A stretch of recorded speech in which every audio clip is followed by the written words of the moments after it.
Marsha Blackburn of Tennessee. She's very proud of her home state. She's doing a great job as a senator, just as she did a great job in the House. She's become the object of ridicule by Chinese state-owned media editor. This article was written by Christina Wong, December 3rd. It says the European Union bureau chief and columnist for Chinese state-run media outlet China Daily lodged a profane insult at U.S. Senator Marsha Blackburn, Republican from Tennessee, on Thursday in a tweet. Blackburn, a respected conservative senator who is a hawk on China, tweeted Thursday, quote, "China has a 5,000-year history of cheating and stealing. Some things never change." Chen Weiha, EU bureau chief and columnist for China Daily, then responded to her tweet with "which" spelled with a B. Senator Blackburn, well, let's see, Chen then followed up with another tweet that said, "This is the most racist and ignorant U.S. senator I've seen. A lifetime," which spelled with a B at the start of the word. Senator Blackburn came back, well, I guess that was the original tweet. But Chen later retweeted his one-word reply to Blackburn. Blackburn responded a couple hours later in a statement. She said, "From Tiananmen Square to the Uyghur genocide, Communist China is an expert at slaughtering populations. America will not bow down to sexist communist thugs." Breitbart News' James Pinkerton profiled Chen in May. He wrote, "Chen Weiha works for the government-owned China Daily, reliably cranking out articles with headlines such as, quote, 'White House must concentrate on fighting outbreak, not China bashing,' unquote, and, quote, 'Washington must stop making decisions which undermine WHO,' unquote." That's interesting. But in other words, his journalistic output nicely coincides with the People's Republic of China propaganda plans, from deflecting blame for the coronavirus away from Beijing to defending Beijing's minions at the World Health Organization. Chen has previously tweeted, "Trump and Pompeo are not even good liars."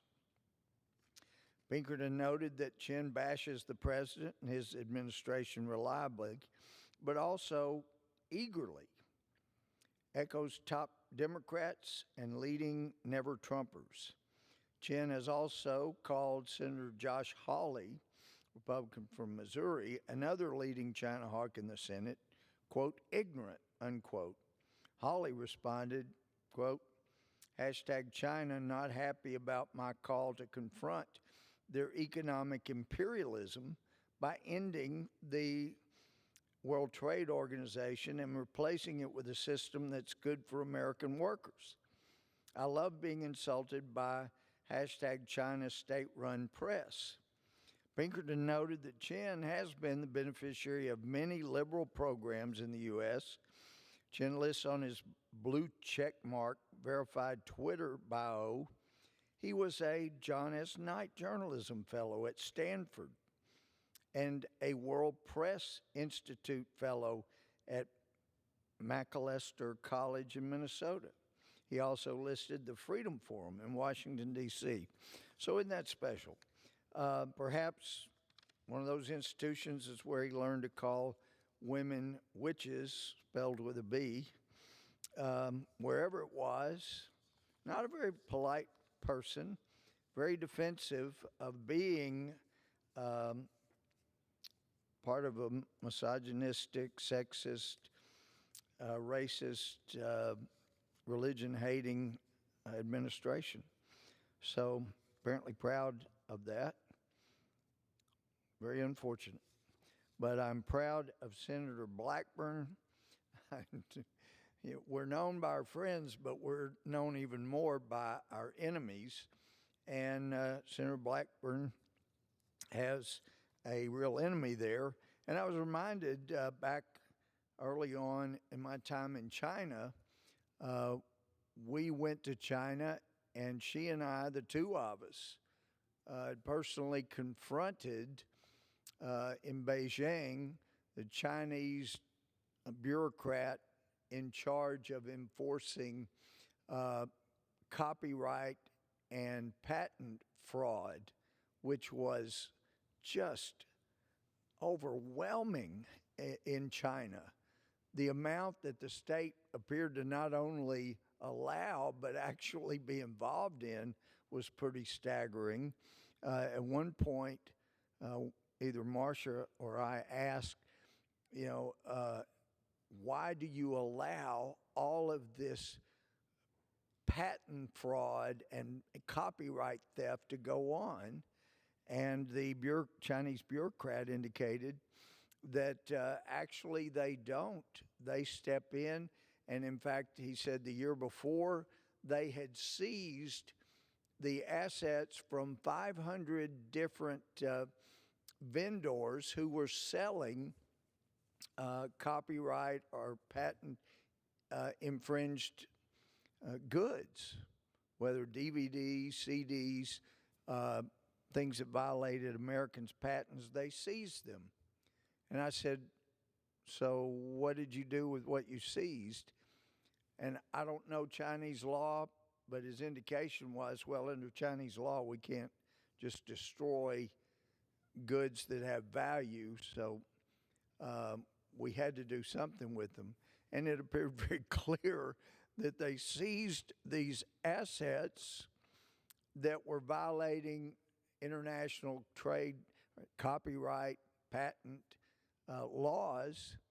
And if they are not allowed to destroy such goods, then obviously they had to get rid of them since they felt they had value. So the Chinese government must have gotten into the business of selling copyright and patent infringed goods. So not a lot of comfort there. And Marsha and I did talk back then. Once you get away from the center of the Chinese Communist Party in Beijing and you get around to the different cities in China, we were both reminded they were so hospitable, so gracious, so wanting you to have a good experience in their towns, that reminded us both of Southern hospitality here in the U.S. The people were absolutely wonderful. You just had to get away from the center of government before you saw just how wonderful and fantastic the Chinese people are. But in Beijing, you have the hotbed of Chinese Communist Party activity, and although there are some in the United States that are wanting to get to being a communist nation as quickly as possible, we see anytime there is a communist government, it's not good for the people at all. Another story from Simon Kent, December 1st, no Twitter fact check warning on Chinese officials' fake photo of Australian soldier beheading a child. A lot of people have seen the photo. Yeah, the Chinese produced a photo that was falsified. The Australian soldier was not about to behead a child. It was just more fake information out of the Chinese Communist Party. And I guess if you're Twitter, that's not something you would fact check. You only want to fact check honorable, honest people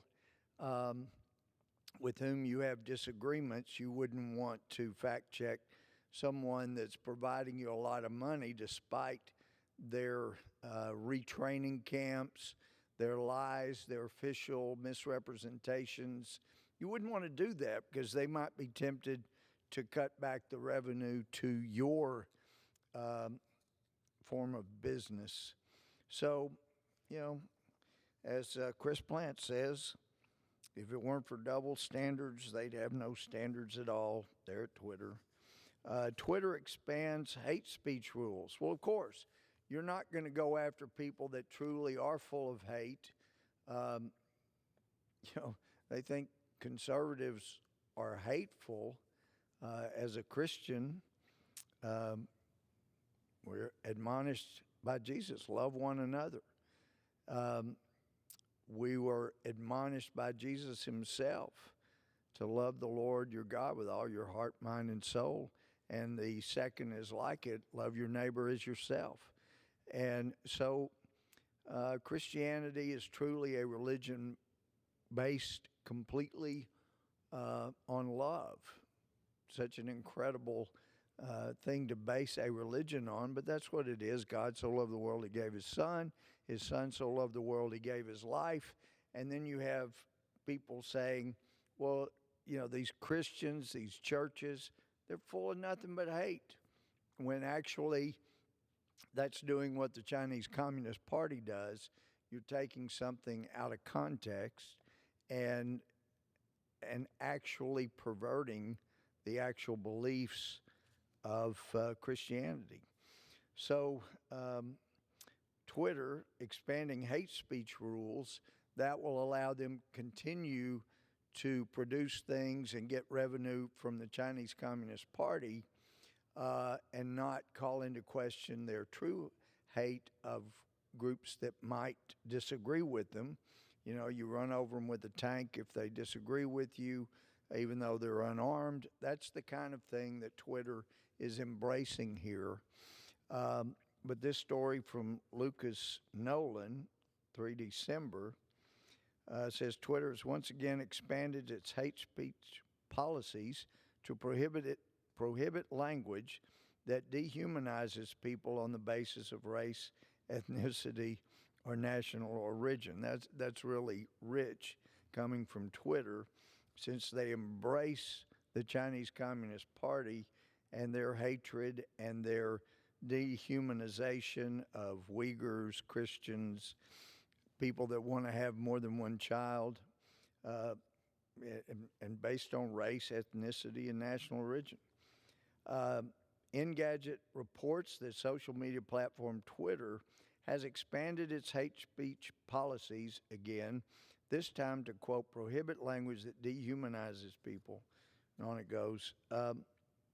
The change in policy comes more than 2 years after Twitter said that it intended to ban dehumanizing language, and over 6 months from that last change to the site's policies that banned hate speech relating to age, disability, and disease. So anyway, again, if it weren't for double standards, Twitter would have no standards at all. This article from Rich Noyes, November 24th, the stealing of the 2020 presidency, the media kept the truth from Americans. A new study shows that if the media didn't apply a leftist bias to its presidential news coverage, Donald Trump would have comfortably won a second term as president. To measure the true effect of the media's censorship on the election, the Media Research Center said the polling company to survey, or asked the polling company to survey 1,750 Biden voters in 7 swing states: Arizona, Georgia, Michigan, Nevada, North Carolina, Pennsylvania, Wisconsin, 6 of which, all but North Carolina, were called for Biden. We tested these voters' knowledge of 8 news stories, all important topics that our ongoing analysis had shown the liberal news media had failed to cover properly. We found that a huge majority, 82% of Biden voters, were unaware of at least one of these key items, with 5% saying they were unaware of all 8 of the issues we tested. This lack of information proved crucial.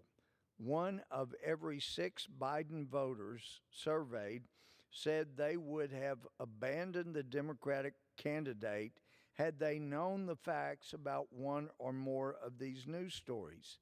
A shift of that magnitude would have changed the outcome of all 6 of the swing states won by Joe Biden, and Donald Trump would have comfortably won a second term as president. Now, that's from Newsbusters, and I really like those folks, but they're wrong about that. As we saw from the results and what occurred, and we're seeing more evidence every day, this concludes Donald Trump would have won comfortably, but as many of us know, there would have been more trucks with more fake ballots that would have been brought in, so the claim would have been made anyway that Donald Trump did not win, because they just needed to know how many ballots they needed to overcome, and they'd bring them in to do so. So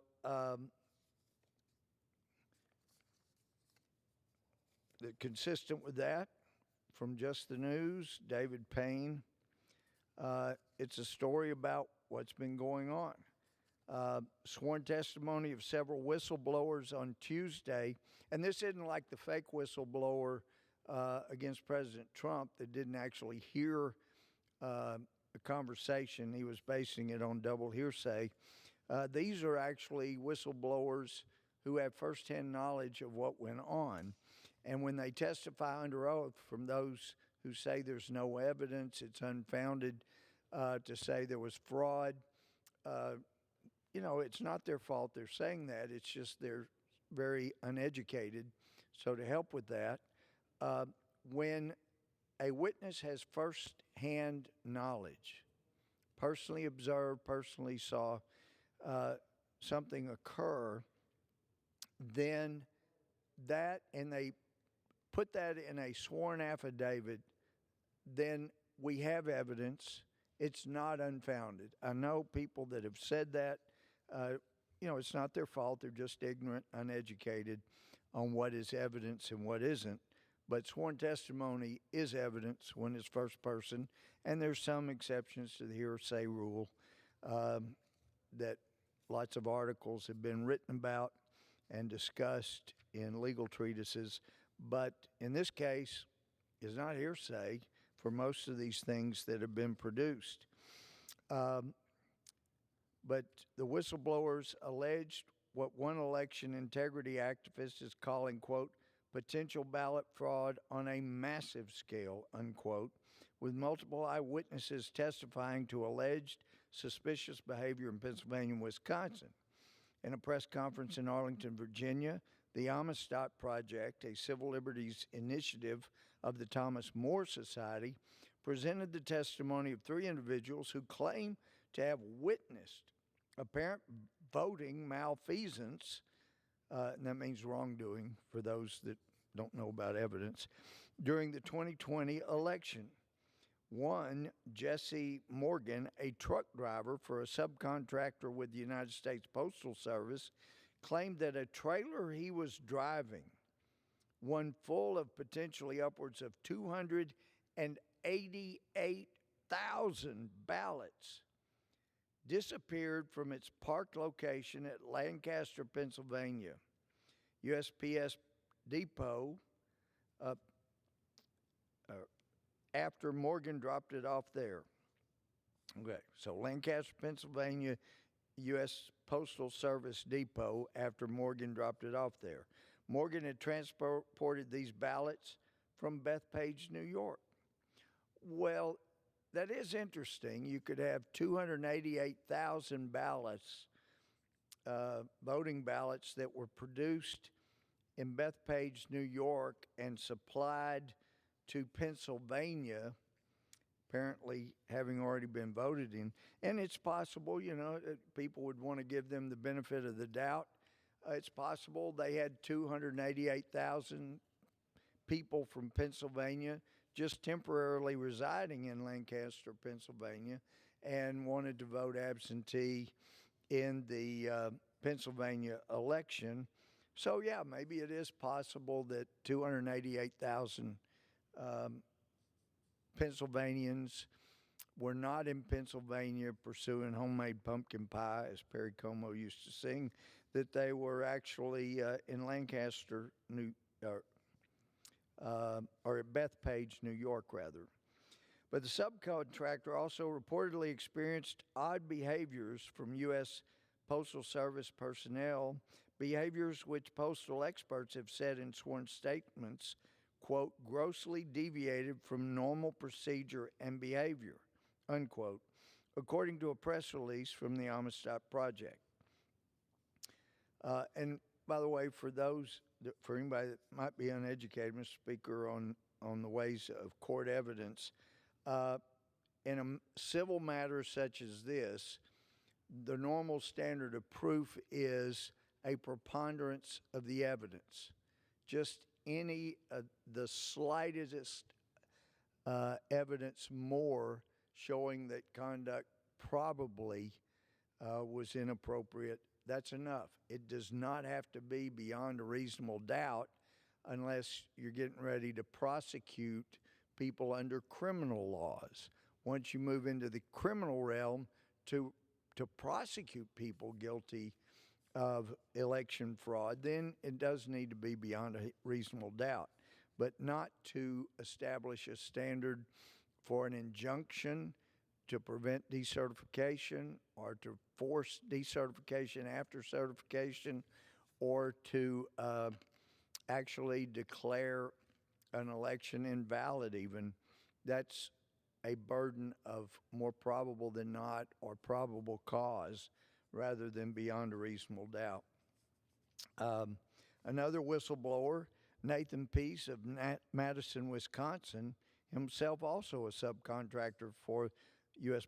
Postal Service, alleged that he was told the Postal Service was planning to backdate tens of thousands of ballots in the days after the November 3rd election in order to circumvent the ballot submission deadline.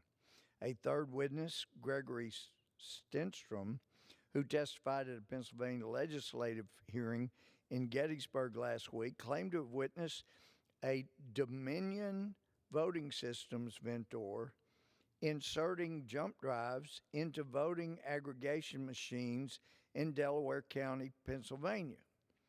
And for those that don't know, that's not appropriate under the situation as was here, and it really shouldn't be appropriate in any situation. We need to do away with the ability to have some foreign-owned counting service like we've had in Texas in the big cities. No county that wasn't a big city controlled by Democratic officials would ever allow that to happen in East Texas, West Texas, South Texas, North Texas. But in our big cities, yes, they'll hire foreign firms as they have, or firms funded by foreign money. They'll hire them, but they should not be, number one, connected to internet, should not ever be susceptible of foreign ability to access information, which means also to manipulate information if they're good hackers. And just as I said in 2001, back when I was a felony judge in Texas, and Congress overstepped what was appropriate and ordered that every county in America had to give up what system of voting, no matter how effective and appropriate and protective it was, and all buy electronic voting machines. It seemed like $2 billion or so dollars. It was an unfunded mandate, but worse to me, as someone who worked in our county courthouse, I said back in 2001, this means because of Congress's inappropriate bill they've passed, that eventually elections will go to the person with the best hacker.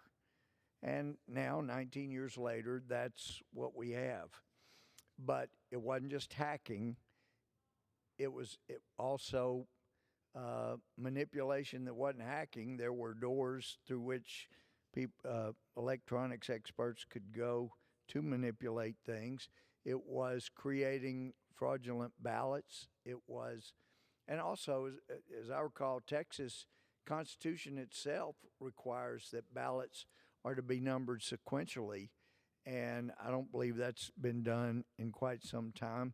So Texas, uh, even though President Trump won and we picked up Republican seats there, I would submit it would be um, potentially even better results if we had ballots that comported with the Texas Constitution. And I would submit that everybody ought to be having sequentially numbered ballots just to protect the election and the voting process. In its press release, Amistad Project Director Phil Klein said the testimonies are compelling. And see, testimonies mean this were things that were said under oath, which means it is evidence. It is a foundation for the claims of election fraud. Quote, this evidence joins with unlawful conduct by state and local election officials, including accepting millions of dollars of private funds to undermine the integrity of this election, Klein said. In this press release, the Amistad Project says it has collected sworn expert testimony alleging that over 300,000 ballots are at issue in Arizona, 548,000 in Michigan, 204,000 in Georgia, and over 121,000 in Pennsylvania. And in case there's wondering about whether or not that would affect the election, that would absolutely affect the election in each of those states. This story from PJ Media, Tyler O'Neill, December 1st, it again talks about the truck driver that testified, which means it was under oath and it is evidence. He had driven thousands of ballots from Bethpage, New York to Lancaster, Pennsylvania, 2 weeks before Election Day. Phil Klein, a former Attorney General of Kansas and director of the Amistad Project of the Thomas More Society, said the Amistad Project corroborated the truck driver's story. And so that is evidence. This story by Jim Hoft, Colonel Phil Waldron, that I believe he has some former NSA folks that work with him, but tells Michigan lawmakers truckloads of ballots for Joe Biden were inserted into the Michigan 2020 election. Colonel Phil Waldron spoke tonight, this is dated December 2nd, at a Michigan hearing following his explosive testimony in Arizona on Monday on the voting machines used in U.S. elections. The Dominion systems, which were connected to the internet as well, despite Dominion's claims to the contrary. And that also, let me insert here, that also helps explain the U.S. government's director that was supposed to have been protecting our election, the cybersecurity, making sure it was secured. There was a puff piece done on the director of CISA, Cybersecurity Infrastructure, Cyber and Infrastructure Security Association or Agency. But Christopher, he had indicated, Krebs was his name, Christopher Krebs. He had indicated in an article on Election Day that he wanted to thank his partners in Silicon Valley, and he's also grateful, I'm sure, that Dominion, he had someone Dominion advising him. But Krebs says everything's good because he talked to people that might have been involved in the fraud, and they assured him everything was good, so he says everything was good. And also with our Attorney General Barr, he said he had seen no evidence of fraud, and there are others that have said the same thing, and I would humbly submit that all you have to do is close your eyes, stick your fingers in your ear, and sing la, la, la for a long period of time. Keep it up, and you will neither see nor hear any evidence of fraud. So if our Attorney General can keep that up, then he will continue not to see or hear any evidence of fraud. So hopefully he has not been listening to what I've had to say here in the House, because here again, it would cause him to demand to see and hear the actual evidence, and he may not want to do that so he can stay consistent. But the evidence is there. It is evidence. It is sworn. And as this article points out, according to Waldron, the United States has a copy of the traffic and the packets of information that were sent to Germany on election night. Yesterday, the first expert at the Arizona State Legislature hearing with Rudy Giuliani was U.S. cybersecurity expert Colonel Phil Waldron. And Phil is an impressive man, an impressive person when it comes to cybersecurity. Colonel Waldron spoke first at the Arizona hearing about the voting machines used in U.S. election. The Dominion systems were connected to the internet as well, despite Dominion's claims to the contrary. The records within the system can be manipulated by outside parties and insiders as well.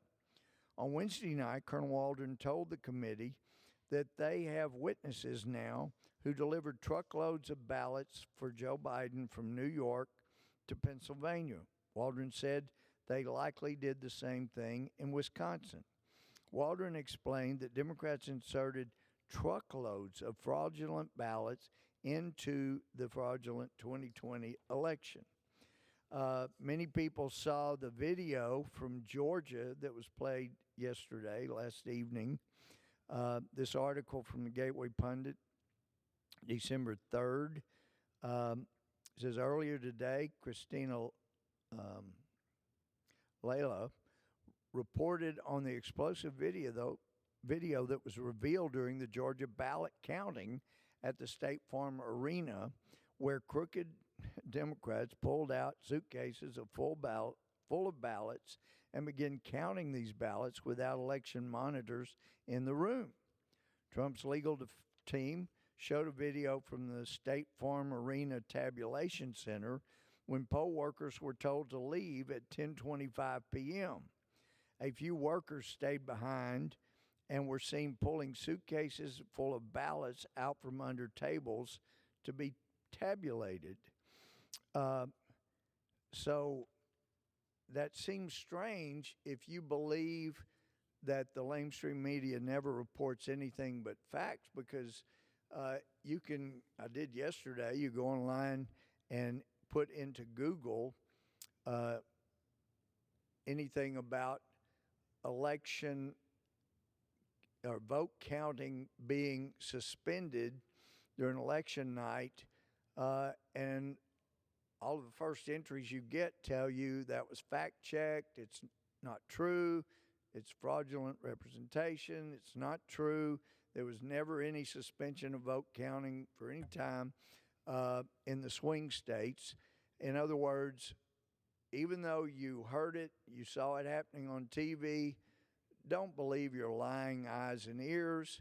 Believe what we tell you, because we're coming to you through the internet. So you can trust us, but don't trust your lying eyes or ears. Anyway, in that video, it's very clear they did pull out suitcases full of ballots that were, whether intentional or not, they were hidden under tables, and they weren't pulled out until after the monitors and the other vote counters were ordered to leave, that they were stopping the vote counting, and they did leave, and that's when the ballots come out from under the table, and the counting of those ballots begins. It is absolutely extraordinary, but some of us had known that this kind of activity has been going on. We know that there were electronic manipulations in Dallas County in 2018. Um, it's really unfortunate. Our Texas Attorney General had a chance to be a national hero. They stepped in, utilized evidence from there, and I've heard people say, "Well, I heard about that. There was really nothing to that." Well, I've been following that for 2 years and trying to get people in law enforcement to do something about it, but they avoided the chance to be a national hero and refused to go after the fraud that existed in the 2018 primary and general election in Dallas County, again by a firm that had foreign money supporting it, and they did the counting for Dallas County.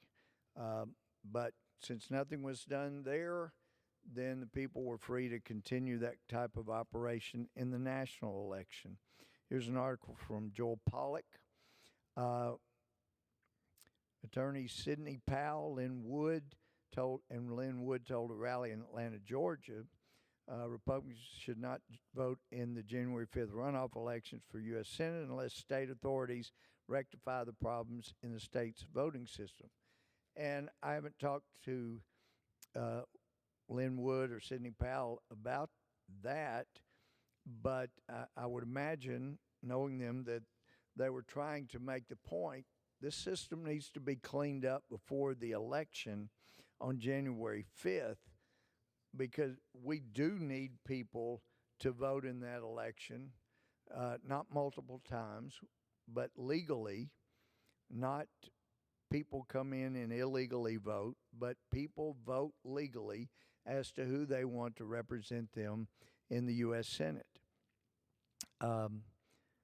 So there's a story from the Epic Times, Christina Kim, November 28th, complaint against Michigan Secretary of State Jocelyn Benson.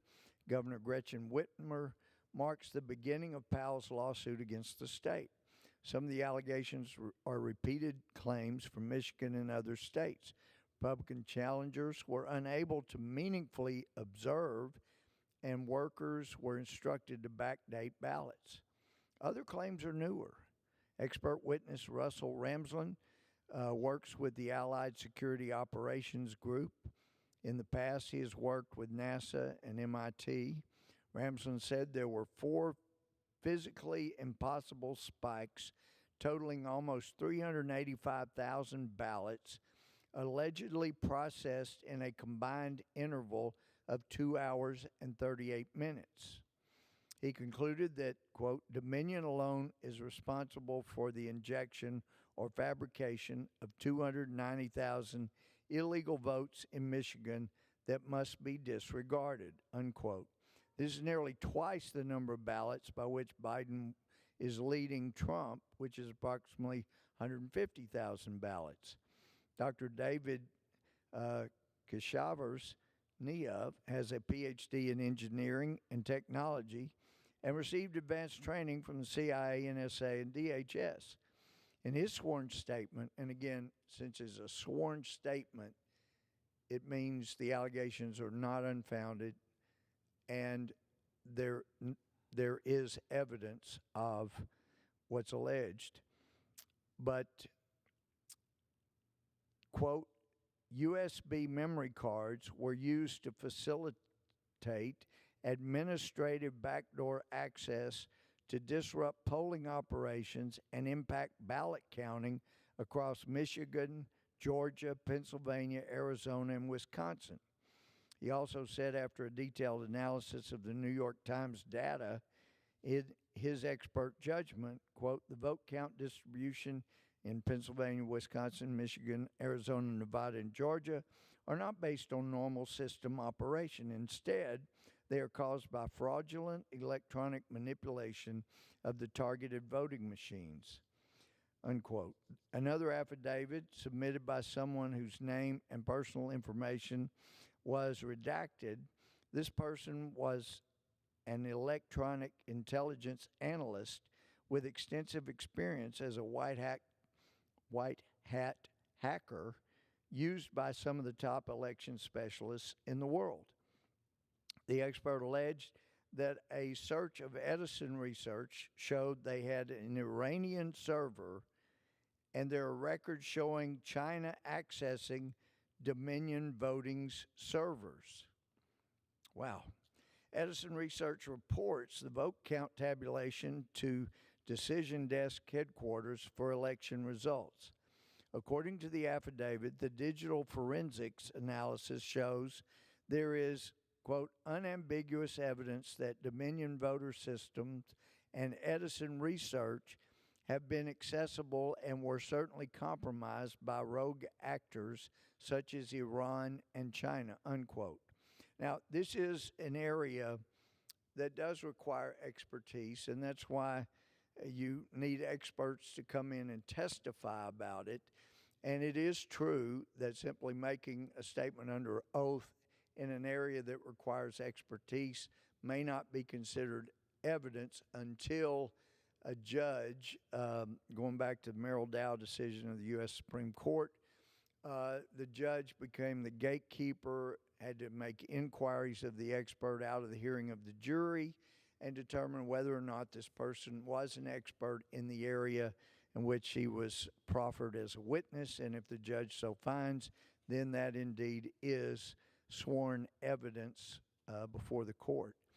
But the complaint asked the court to provide emergency relief to decertify Wayne County's results, stop Benson and Whitmer from transmitting the state certifications to the Electoral College, and, quote, to transmit certified election results that President Donald Trump is the winner of the election, unquote, in Michigan, among other requests.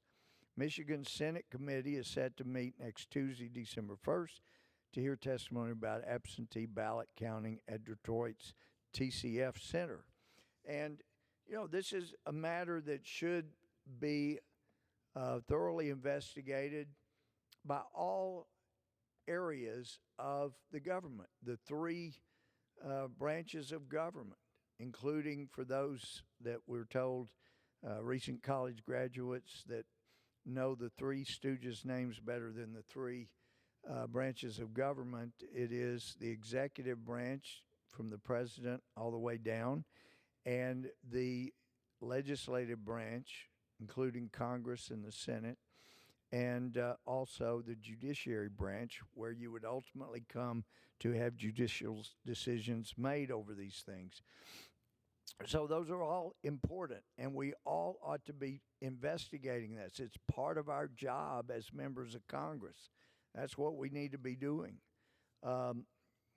Yet it is worth noting, and I think important to note, that as we heard the majority leader talking about concerns about COVID and businesses going bankrupt and not being able to operate, and of course the unconstitutional shutdown of churches where the government does prohibit the free exercise of religion. Those matters should concern everybody, and especially about who you place as your servant in the government. But we hear the words from some people in this body about how critical it is that we do something about COVID. And one of the first things we should have done, we had over $120 billion that was unused in the first, that was authorized and appropriated in the original payroll protection plan. And it's just sitting there. All we got to do is say, yes, go back and allow that to be used by businesses in trouble under the same conditions, or we can modify them. And we have a bill, and Republicans have been, we don't care, put the Democrat name on there, that's fine. Let's just do it to help businesses avoid going out of business. Instead, what we took up was a Tiger bill. We took that up pretty quick this week. And as my friend Dr. Desjardins pointed out, that if you look at the time that we spent in here voting on the Tiger bill, that, as I understand, only pertains to one tiger place that keeps tigers, that during that period we voted on the Tiger bill, there have been more people die of COVID than have died from tigers over the last 25 years, yet we rush in here to do the Tiger Bill. And, I know there's a lot of use metaphorically of the red pill, blue pill from Third Eye or Matrix. Um, and it is intriguing. The red pill is supposed to show you truth, what's really going on. The blue pill, you'll just be in blissful ignorance. Um, but I couldn't help but be reminded of that when we're in here. We're not passing anything to help with COVID, not to help businesses going out of business. We're passing what ought to be called the blue pill law. We're not going to fix your problems, but we're hoping you'll smoke dope so that you can marijuana. So I didn't vote for it, but appropriating a bunch of money to make more marijuana more accessible, not for medicinal purposes. A lot of us are okay with that, but for widespread recreational use, so that if you're bothered, whether it's seeing an election stolen or seeing your business go bankrupt because the government won't let you open, or seeing your church being closed and a preacher being taken down, or someone who failed to wear a mask, smoke some dope. That's the message of the week, and that's what we did this week. So that's the message from the majority. Go smoke some dope, take the blue pill, and you will enjoy life so much more. And with that, I yield back. The gentleman yields. Members are reminded